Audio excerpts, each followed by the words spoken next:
Today is day 7 of the Brian Walshe trial. I'm going to give you my daily recap.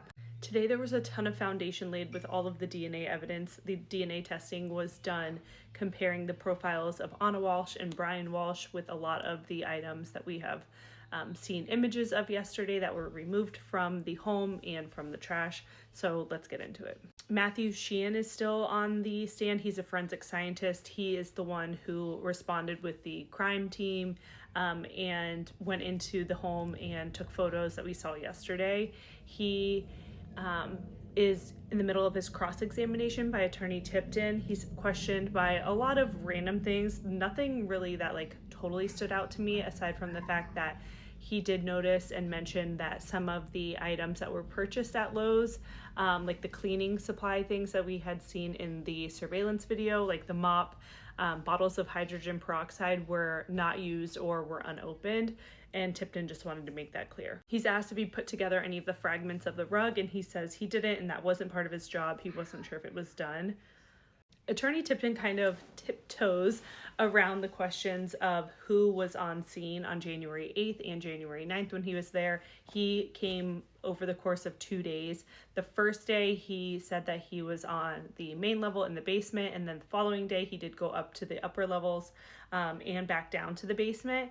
I guess in Trooper Stephanie Devlin's report, there is something that came up on the search on January 9th, but nobody had reported that on January 8th.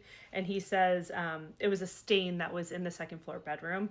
And he says he didn't review the upstairs on that first day, so he just has to go by what she says in her report on the 9th. Okay, so then we get into a series of witnesses from the Massachusetts State Crime Lab, the DNA portion.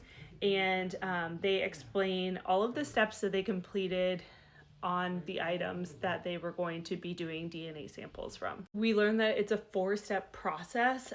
So there are some of the forensic scientists that did portions. They did step 1 and step 3. Some people did step 2 and then they passed it off to certain people. This isn't like an episode of CSI where we see the results come back really quickly. I can imagine that this is extremely tedious. It takes a long time. It's very methodical, and that's exactly how the evidence came in today too. Some of the samples that they are doing DNA testing on are the Tyvek suit, the slippers that are the dark gray ones, the stain with the gauze with the stain and tape on it, stains on the hatchet handle and the head. And there were some other things that they did too. They explain all of their processes, all of their training, really just to lay the foundation of we are experts, we're qualified, this is what we do. At one point, the judge reads in a stipulation, and this is basically when both sides from the defense and the prosecution have agreed on something, and instead of calling multiple witnesses, they've just both agreed on it. So the judge reads something, and this can be considered. So the stipulation was that on May 9th, 2018, DNA samples of Anna Walshe and Brian Walshe were obtained by FBI agents, and this is related to the federal crimes that Brian Walshe had. So they already had saliva swabs of Brian and Anna, which is really interesting because, for example, if somebody wanted to compare my DNA, they would have to collect a sample from me or go in my trash and get a sample of something off of that I ate or that I drank off of. From these samples, they are able to create a DNA profile, and this is what they're going to be comparing against the profile of all of the items that they're looking into. This is Saman Salim, I believe is her name. She's a forensic scientist 3 for the Mass State Crime Lab. She was amazing, answered every question, just super easy to understand. Unfortunately, I didn't take as many notes as I would have loved to, but she is comparing the DNA profile of Brian Walshe and Anna Walshe to all of the items and evidence that her minion workers had taken samples off of.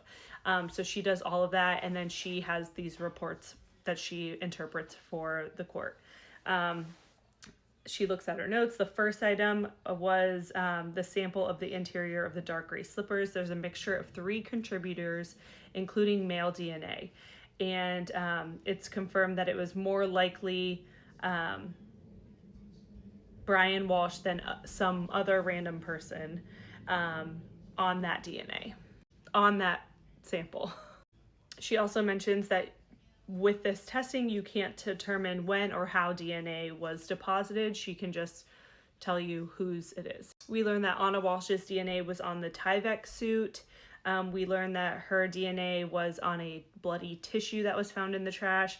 We learned that her DNA was on a carpet, a piece of the carpet that was in the home. And then she gets down to a couple of the red-brown stains inside the home, mixture of two contributors, and Brian, it was Anna's. Brian was excluded. There were a lot of things where his DNA was excluded. If he's wearing PPE, his DNA potentially isn't going to be on the sample. The handle of the hacksaw included Anna's DNA.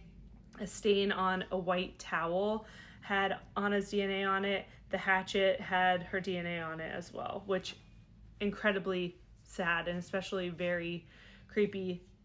Yesterday we saw the images of all these items. The last witness for the day is a gentleman, Michael Roddy. He's the Home Goods Asset Protection Manager. We see some surveillance video of Brian Walshe doing some shopping at Home Goods on January 2nd at 9:45 a.m. We then see the receipt, and Michael Roddy testifies that on the receipt he bought candles and rugs, and I think he bought a dog toy as well. It's also on the receipt we can see that he paid with 2 gift cards. They're able to trace those gift cards back to how they're called like merchandise credits basically, and he got those store value cards from return at a Maryland store location. I think it was a Marshall's. They're under the same like parent company. So that's where the cards were issued December 28th, I believe. And she didn't have the receipt wasn't presented when that return was made and those cards were gifted. So the person has to give their ID, and the ID was Anna Walshe. So those were her gift cards for Home Goods. He used those.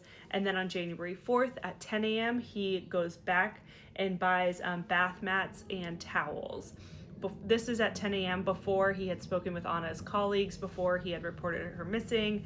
He's buying bath mats and towels. So it's really interesting, gets the wheels spinning, like why does he need these items? And then also he used another store credit for this one, and you can see where this was it went back to another return earlier in December, which was interesting because yesterday we learned at Lowe's he paid with cash. He never used a credit card, it appears, at Stop & Shop, CVS, or Lowe's. We did learn that court is going to start late tomorrow around 10 a.m. and there is going to be the judge's ruling. Potentially they're going to argue about how the jury is going to learn about the guilty verdict for the disposal of the body that he pled guilty to, and not verdict, what he pled guilty to, the plea, and lying to police officers. So that's going to take place in the morning. There's also going to be a voir dire of the gentleman that was at the Walshe residence on New Year's Eve. I'm sure she wants to learn about a few things related to like how the couple was interacting before the jury hears about it. And voir dire means they're just arguing like a hearing outside of the presence of the jury. So, and then they'll get started with the jury at 10 a.m. and it will be a full day. So that's all for day 7.